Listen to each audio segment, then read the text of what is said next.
Hello everyone, a very warm welcome to all of you to our YouTube channel CA Sansar. I am CA Shreya Nagra. Quarantine has provided us lots of opportunity to learn something new, and CA Sansar has been very active in organizing back-to-back webinars on various topics. Our today's topic is presumptive taxation, section 44 AD. In this scheme, small businessman can apply certain percentage on turnover and take that amount as his profit without maintaining books of accounts or without getting them audited to certain limits. Believe me, it is not as easy as it seems. It has lots of complexities and it involves lots of issues. So let's begin the tour of section 44 AD. I'll start with the subsection 1. I'll read the words of the act first and then we'll understand in depth. Notwithstanding anything to the contrary contained in section 28 to 43C. So this subsection starts with non-obsolescence clause and it says notwithstanding anything to the contrary contained in sections 28 to 43C. So this section related to PGBP profit from business or profession. In the case of an eligible assessee engaged in an eligible business, a sum equal to 8% of the total turnover or gross receipts of the assessee in the previous year on account of such business or as the case may be, a sum higher than the aforesaid sum claimed to have been earned by the eligible assessee shall be deemed to be the profits and gains of such business chargeable to tax under the head PGBP. Okay, so now let's understand the component of this subsection. There has to be an eligible assessee who must be carrying an eligible business. Naturally, business है तो turnover and gross receipts तो रहेगा ही. So now assessee can apply 8% or 6%, which is minimum requirement of this act, minimum percentage requirement. So either assessee can apply 8% or 6% on that turnover or gross receipts, and that will be his profit from business, or higher profit. If he thinks that he has earned higher profit, then he has to claim those higher profit in return, and that will be the deemed profit without maintaining any books of accounts. Now I said minimum percentage requirement 8% or 6%. Why 2%? So if your turnover amount has been received via account pay check, account pay draft, or electronic clearance system, then you can apply 6%. Or if your turnover amount has not been received via any of these modes, then you have to apply 8%. Basically, if digital turnover, you are eligible for 6%. If other than digital turnover, you have to apply 8%. Now, who are eligible assessee? Resident individual, resident HUF, resident partnership firm, and who does not claim deductions under section 10A, 10AA, section 10BA, section 10B, or other income-based deduction as mentioned in chapter 6A under the heading C. So, individual HUF and partnership firm, but resident, and they should not be claiming any income-based deductions. Okay. Now let's understand other way around who are not eligible assessee. So individual HUF partnership firm who are not resident. Limited liability partnership minded firm is included but LLP is not included.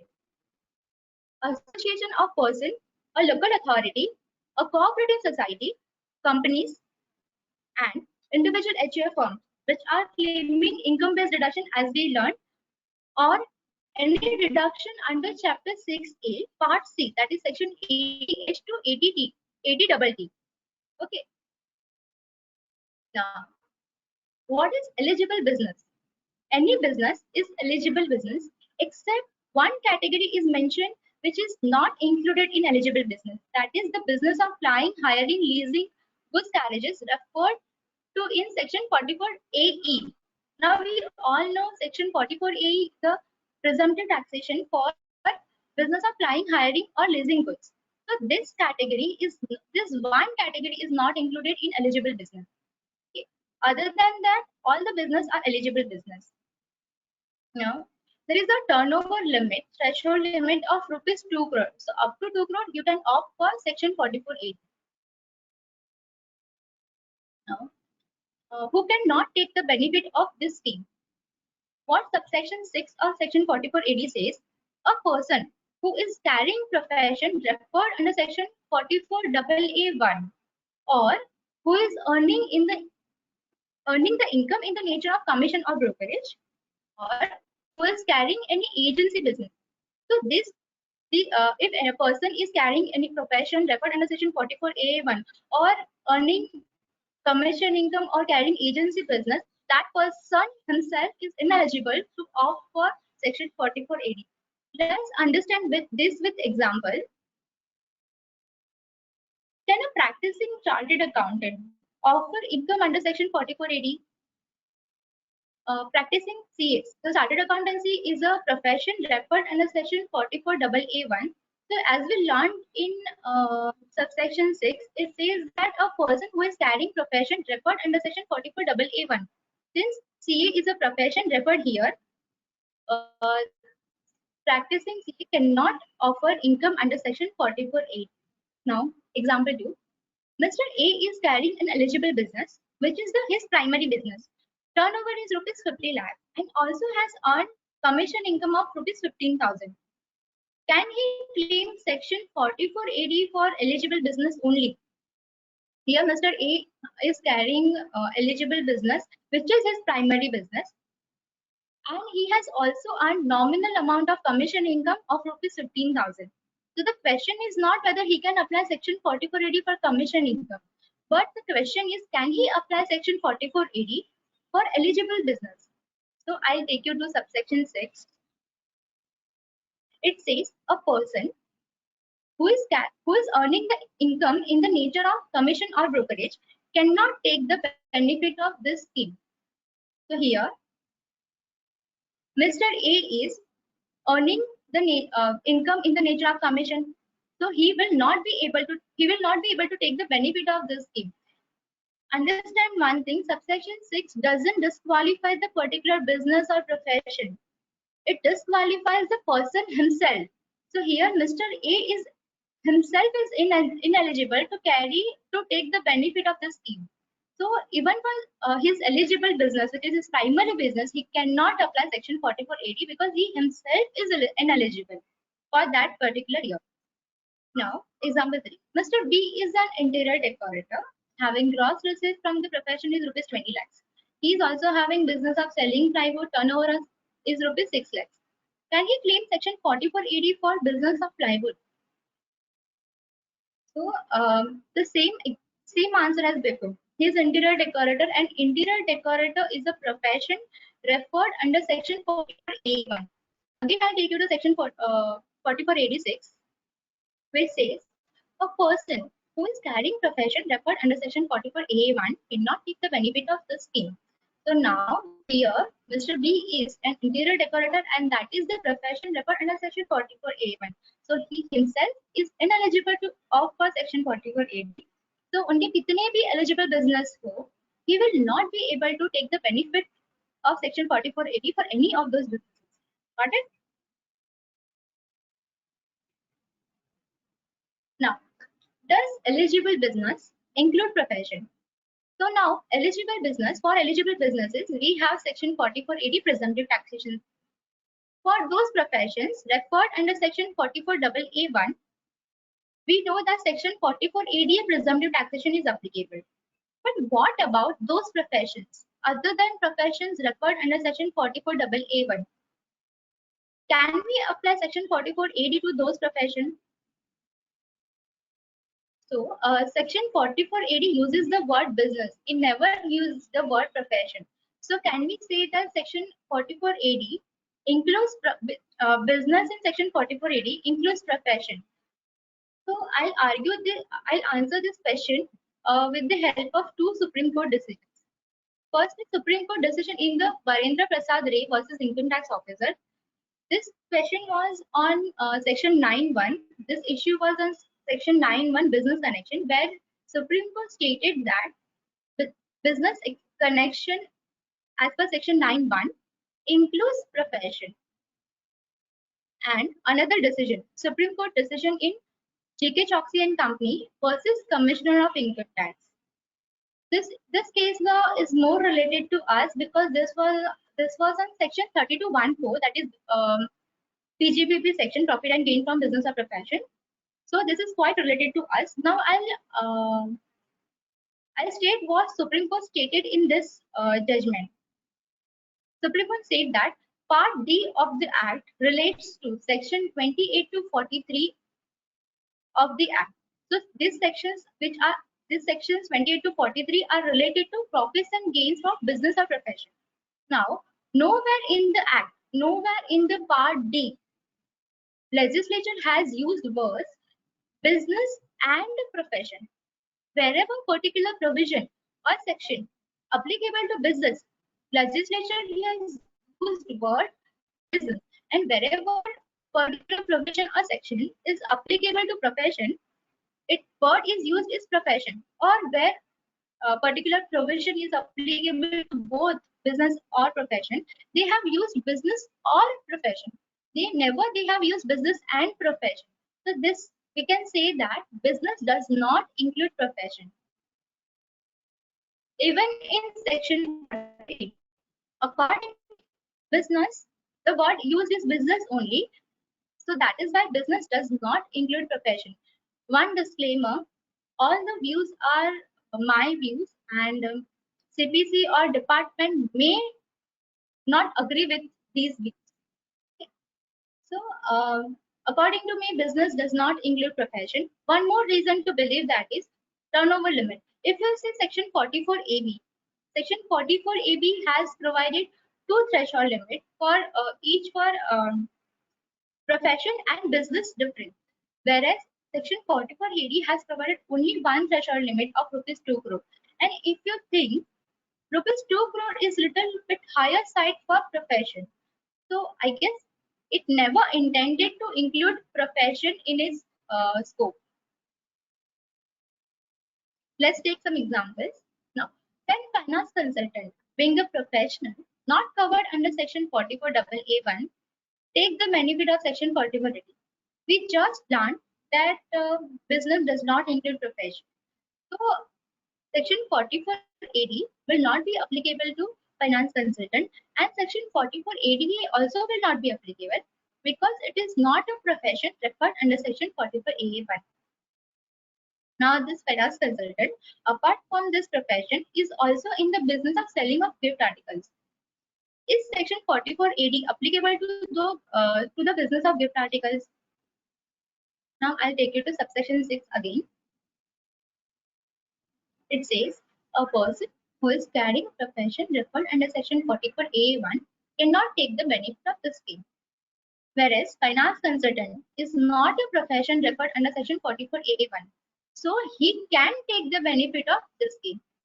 So even though he will not be able to take the benefit for the consultancy business, but he will be able to take the benefit for business of gift articles. Okay. So here Section 44AD is applicable to business of gift articles. Now, turnover limit of rupees 2 crore is qua business or qua assessee. We'll take example first. Mr. Suleiman is a resident individual carrying below mentioned businesses, the turnover of which is as under. Manufacturing business is 125 lakhs, trading business 55 lakhs, running of coaching classes rupees 30 lakhs. Is Section 44AD applicable to Mr. Suleiman? Now, if we see individual turnovers, each turnover is not crossing rupees 2 crore threshold limit. But now if I combine those turnover, then obviously it will cross 2 crore rupees. So now the question is, do I have to look individual business? Do I have to apply the threshold limit to individual businesses, or I have to combine all the turnover of all the businesses? So the another question. So the main question is, the turnover limit of rupees 2 crore is qua business or qua assessee? If you read the plain text of section, explanation of the section, you will think that it is qua business. But now, if you read section 44A and read institute guidelines on section 44A, we can come to the conclusion that it is not qua business, it is qua assessee. So you have to combine all the turnovers and apply the threshold limit. So since Mr. Suleiman's all the turnovers are crossing rupees 2 crore, section 44 AD will not be available applicable to. Even अगर individual turnover को apply करना रहता तो फिर section 44 A B का तो कुछ मतलब ही नहीं रहता, वो तो कहीं दूर ही चला जाता. Suleiman who business. Business A is of trading business. The turnover is rupees 120 lakhs. Business B is carriage business as mentioned under section 80 and rupees 85 lakhs.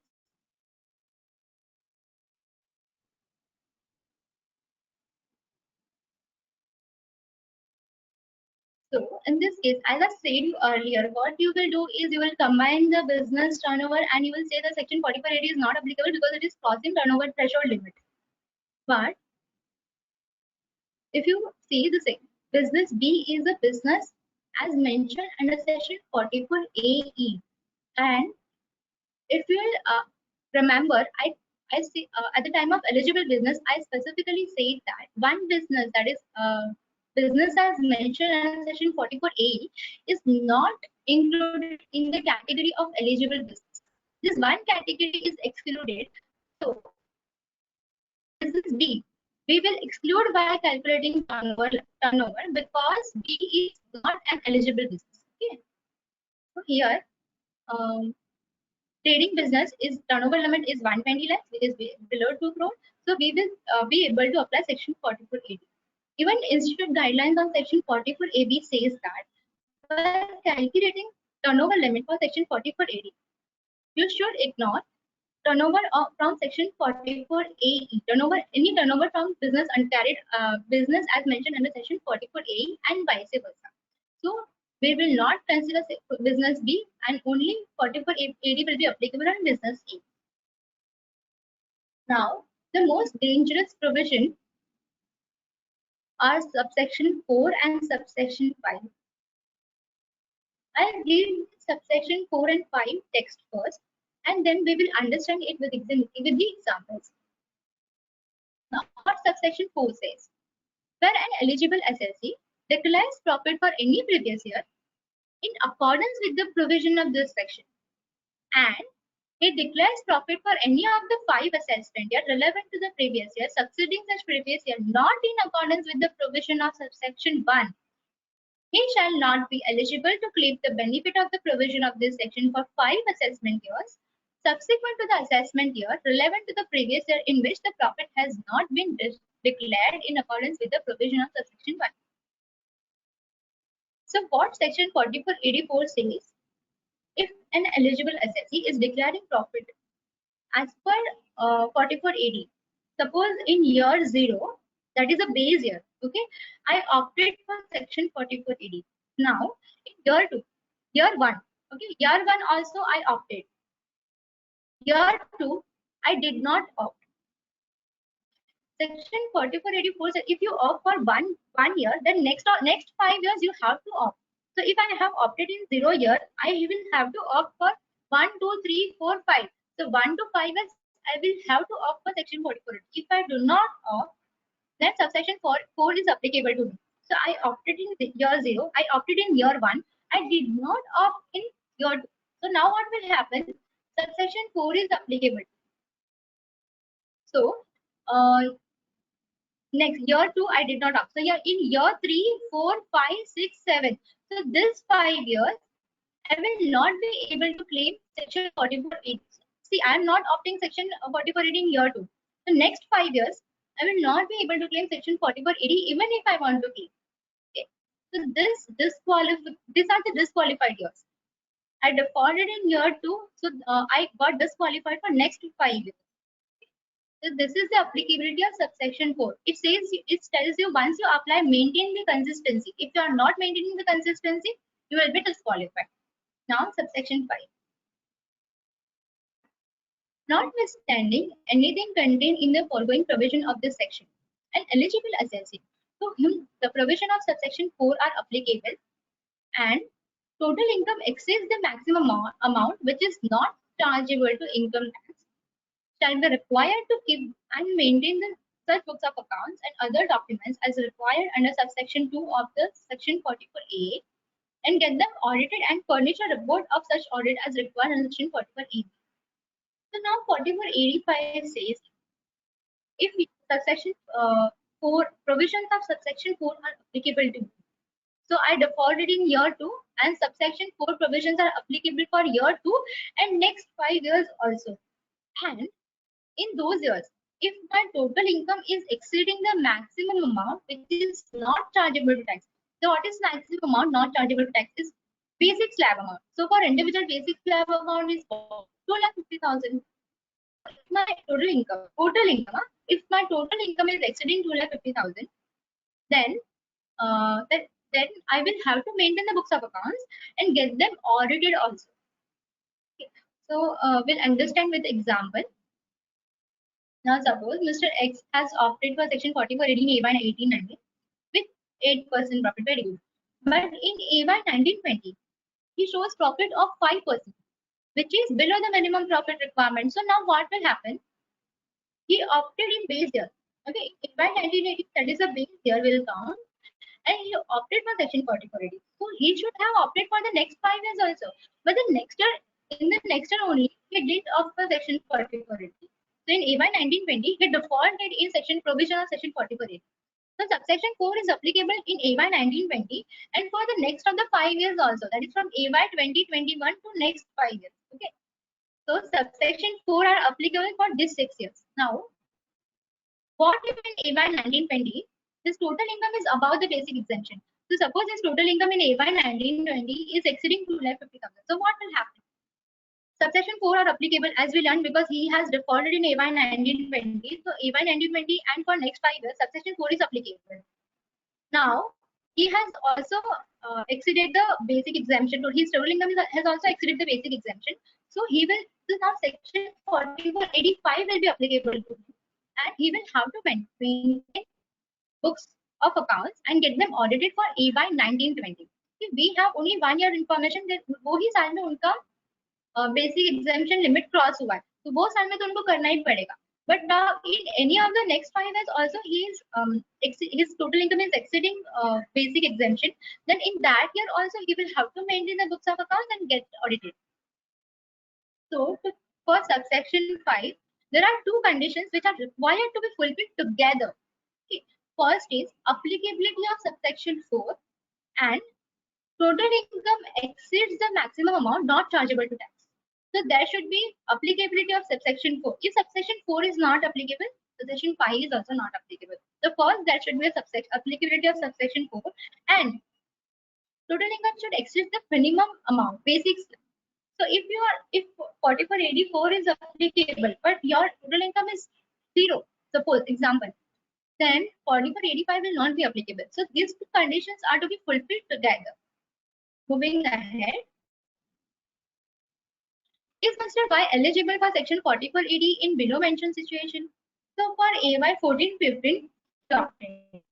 AY 1516 also he opted.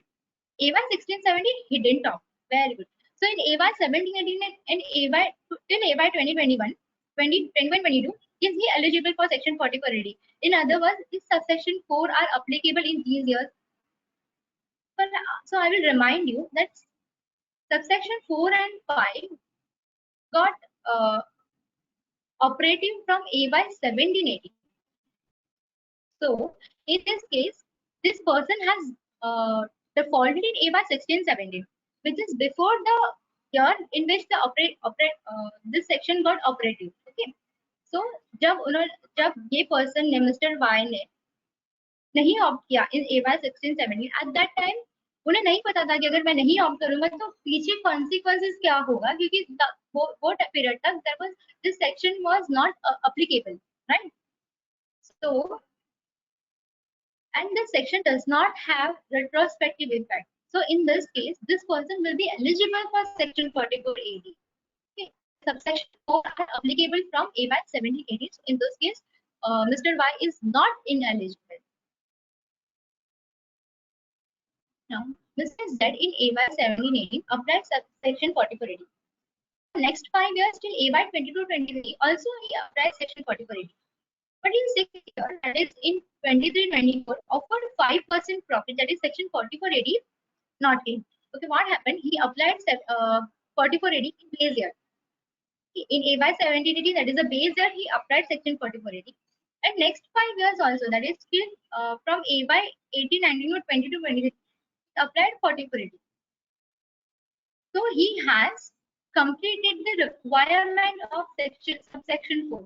Subsection 4 क्या बोल रहा है कि once you apply in base year, you have to apply in next 5 years also. You have to maintain that consistency.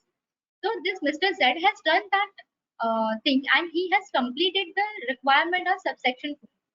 So subsection 4 is not applicable to this person in 6th year. Because in 6th year उसके पास कोई 5 years का block नहीं है. 5 years का block तो उसने 5th year तक complete कर लिया. Now in 6th year he is a free man. So even if we don't offer section 4480, the subsection 4 will not be applicable to him. We will not have to maintain the books of accounts and get it audited in 6th year. Now, can he apply section 4480 in 7th year? No. If he applies, yes, he can apply section 4480 in 7 year because usko 4484 applicable ही नहीं हुआ है. So he is not ineligible. He can apply section 4480 in 7th year. But what will happen? Now, if we apply section 4480 in 7th year, that will be regarded as, that will be counted as his base year. So now 7th year and next 5 years, 8, 9, 10, 11, 12, this 5 years he will have to maintain the consistency. Okay, so now the next block period starts from 7th. So till 6th year, even if he didn't apply, it's okay, he's safe and secure. From 7th year, he will have to take care. Mr. Suleiman has opted out of section 4480 in year 3. Year 1 he opted, year 2 he opted, now year 3 he didn't opt. Since he didn't opt, he will be section 4484 will be applicable to Mr. Suleiman. Now, if he shows 90% profit in A by 2021-22, he will be able, he will have to do audit under section 4480. Okay. So now subsection 4 are applicable to Mr. Suleiman because he opted out of the scheme in year. He didn't maintain the consistency, so obviously subsection 4 are applicable. Now, if he's in AY 2021-22, if his basic total income is crossing the basic amount, that is slab rate, that is 2,50,000. So if his total income is crossing 2,50,000, he will have to get audited. He will have to maintain the books of accounts and get them audited as per subsection 5. Now, even what if he shows 90% of profits? Will he have to get? Will still he have to get the books of accounts audited? Then technically speaking, yes, because if once your subsection 4 are applicable and you are crossing the slab amount, your total income is crossing the slab amount, then subsection 5 is applicable to you, and you will have to maintain the books of accounts. Wait a second, the audio connection has been lost. So I'm just okay. Now it has been.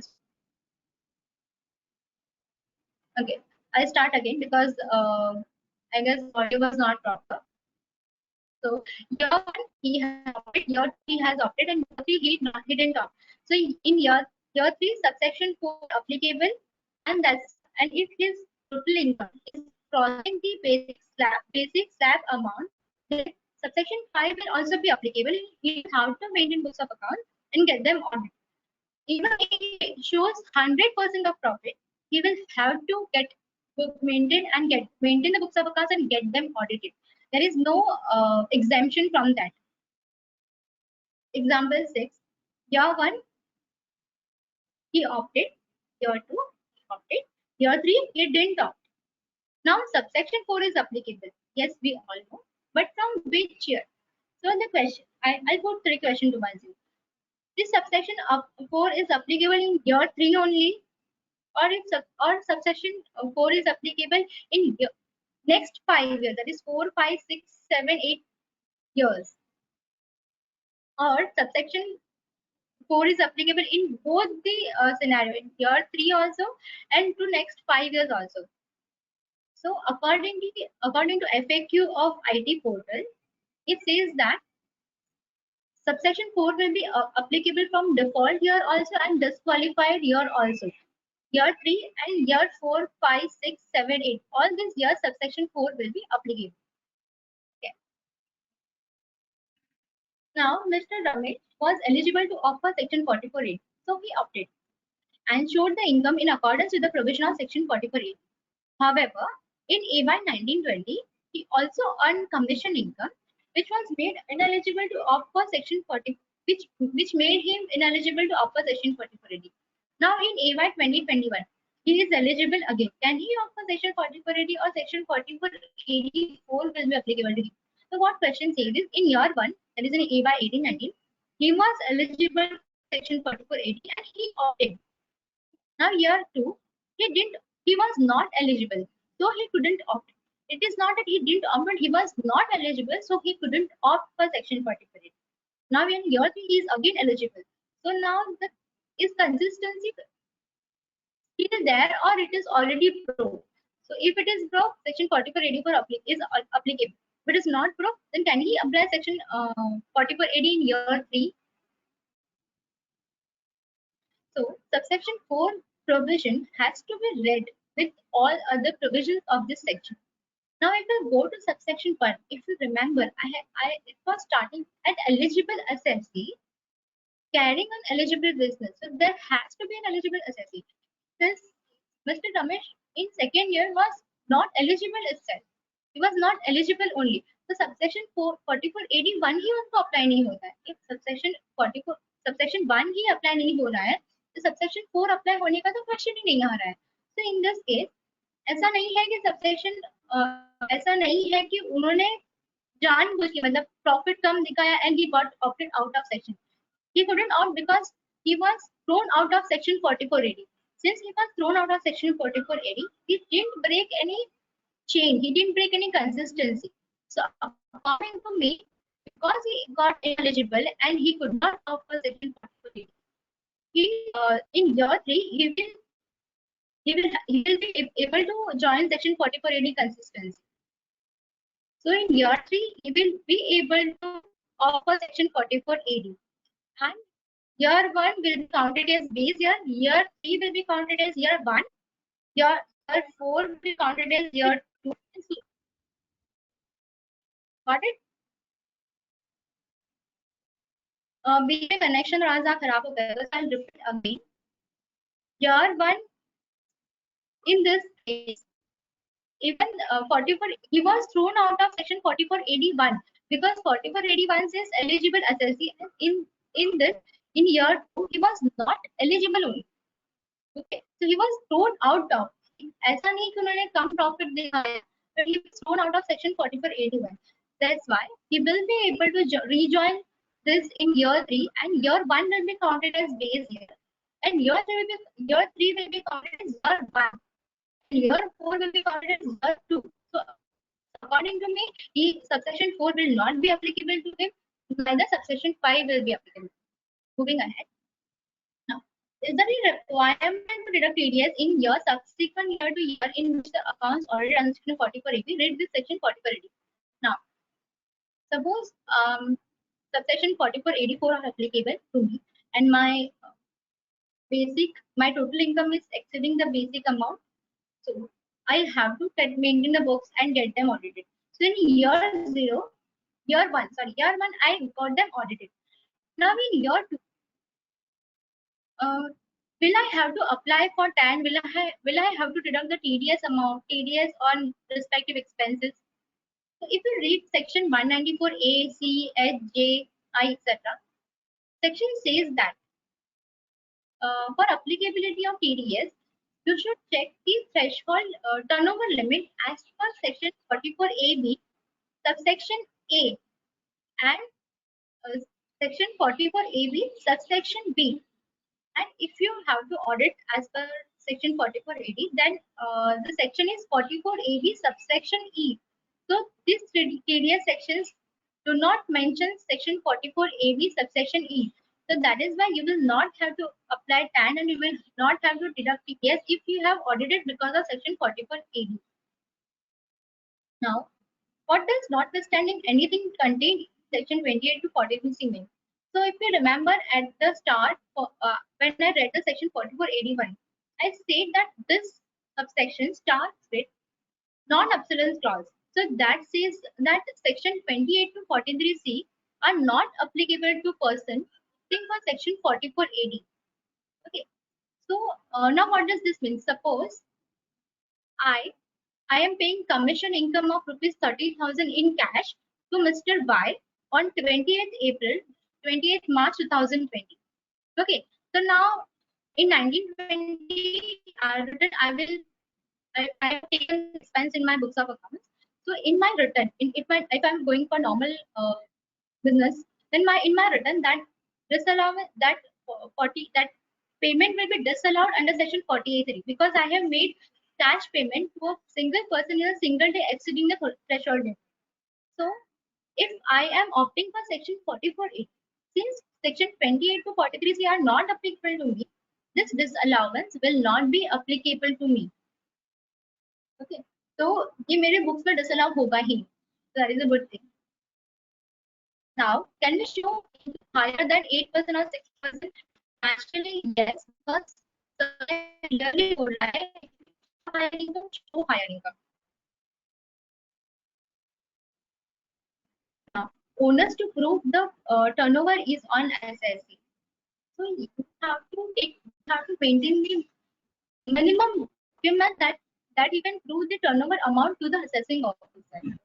Okay, and from AY 2021 onwards, IDA would have come up with a new policy in which you will have to maintain the opening cash balance, receipts during the year, and payments on withdrawals made in the previous year.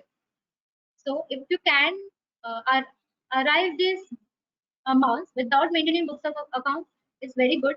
But I don't think so that is possible. You will have to maintain books of accounts.